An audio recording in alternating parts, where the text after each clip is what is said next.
हस्तिनापुर की उस सभा में भीष्म थे, द्रोण थे, विदुर थे, धृतराष्ट्र थे और भी बड़े बड़े राजा बैठे थे। लेकिन जब द्रौपदी ने एक सवाल पूछा तो पूरी सभा धर्म के सवाल में फंस गई। वह सवाल इतना सीधा था कि उसका उत्तर देना जरूरी था, लेकिन भीष्म भी उसका निश्चित निर्णय नहीं कर सके। आखिर द्रौपदी ने ऐसा क्या पूछ लिया था? नमस्कार, आप देख रहे हैं अपनी विरासत।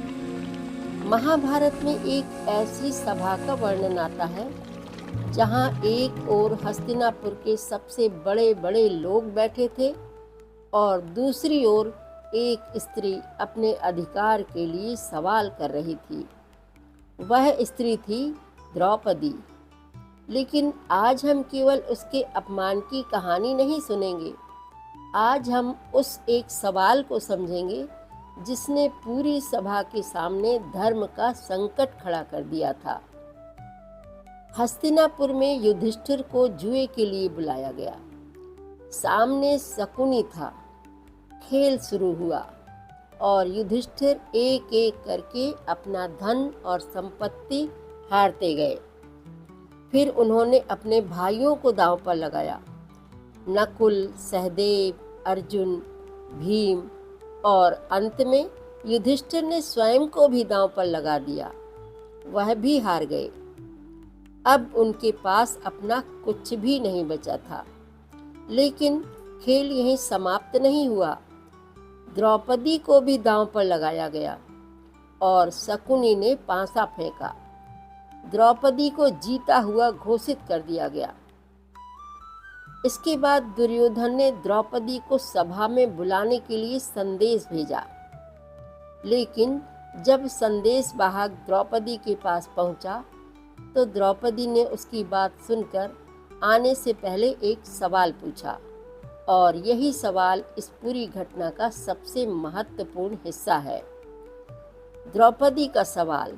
द्रौपदी ने कहा, पहले यह पूछकर आओ कि युधिष्ठिर ने पहले स्वयं को हारा था या मुझे। बस इतना सा सवाल। लेकिन इस सवाल ने पूरे खेल की वैधता पर प्रश्न खड़ा कर दिया। क्यों? क्योंकि क्रम यह था, पहले युधिष्ठिर ने अपने भाइयों को दांव पर लगाया, फिर स्वयं को हारा और उसके बाद द्रौपदी को दांव पर लगाया। अब द्रौपदी का प्रश्न था, जो व्यक्ति स्वयं को पहले ही हार चुका था, क्या उसके पास उसके बाद मुझे दांव पर लगाने का अधिकार बचा था? यही वह सवाल था जिसका उत्तर पूरी सभा को देना था। संदेश वाहक वापस सभा में आया। उसने युधिष्ठिर से द्रौपदी का सवाल पूछा, आपने पहले स्वयं को हारा था या द्रौपदी को? लेकिन युधिष्ठिर ने कोई उत्तर नहीं दिया। अब दुर्योधन ने कहा कि द्रौपदी स्वयं सभा में आकर अपना प्रश्न रखे। द्रौपदी को सभा में लाया गया और वहां पहुंचकर उसने फिर अपने प्रश्न को सामने रखा।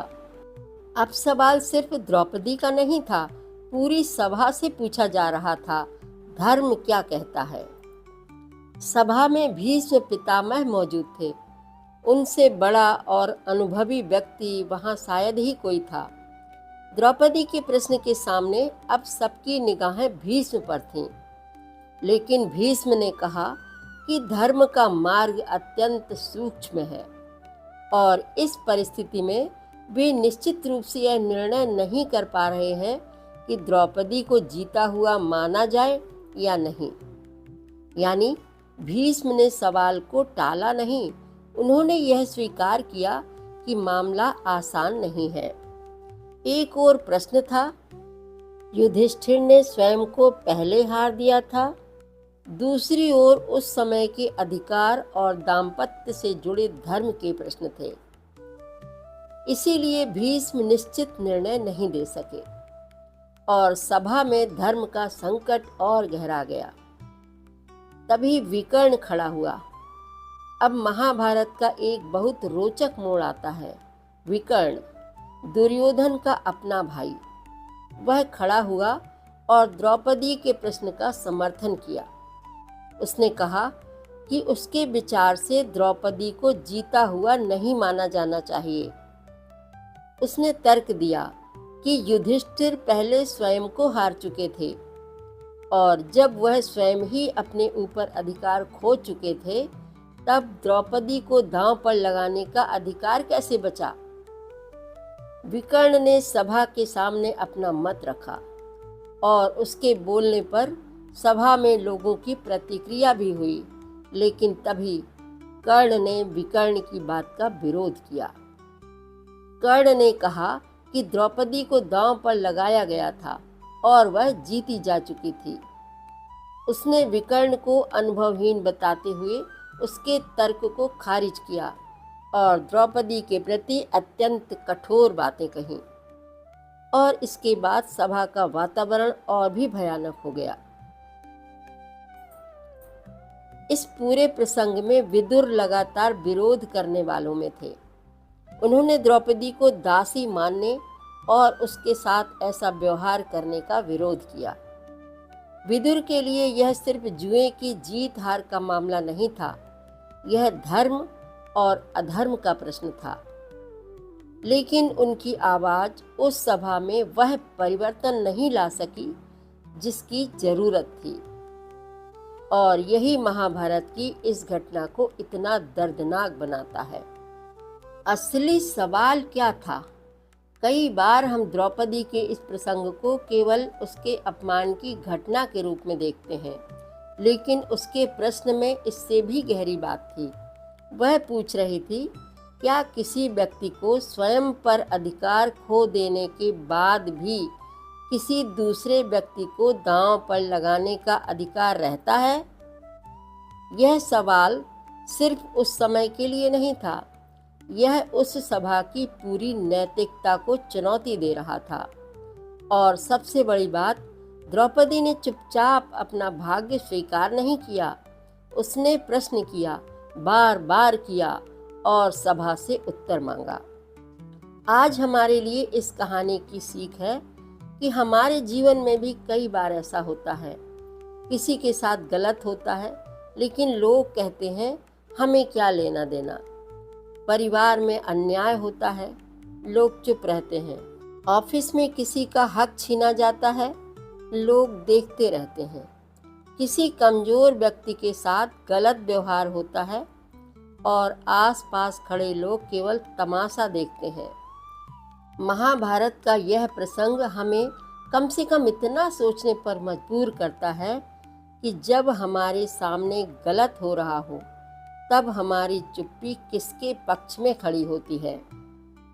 उस सभा में द्रौपदी अकेली थी, लेकिन उसके पास एक चीज थी, उसका सवाल। उसने बड़े बड़े योद्धाओं से पूछा, धर्म कहाँ है? और आज हजारों वर्ष बाद भी उसका यह सवाल हमारे सामने खड़ा है। क्योंकि जीवन में हमेशा ताकतवर होना जरूरी नहीं है। कभी कभी सही सवाल पूछने का साहस ही सबसे बड़ी ताकत होता है। और शायद महाभारत की इस घटना से हमें यही बात याद रखनी चाहिए। अन्याय के सामने चुप रहना आसान है, लेकिन सही प्रश्न पूछने का साहस ही इतिहास बदलता है। अगर आपको लगता है कि द्रौपदी का यह सवाल आज भी महत्वपूर्ण है, तो कमेंट में लिखिए। सही के लिए आवाज़ उठानी चाहिए। और ऐसी ही कम चर्चित लेकिन गहरी महाभारत की कथाओं के लिए जुड़े रहिए अपनी विरासत के साथ। जय श्री कृष्णा। मिलते हैं अगले वीडियो में।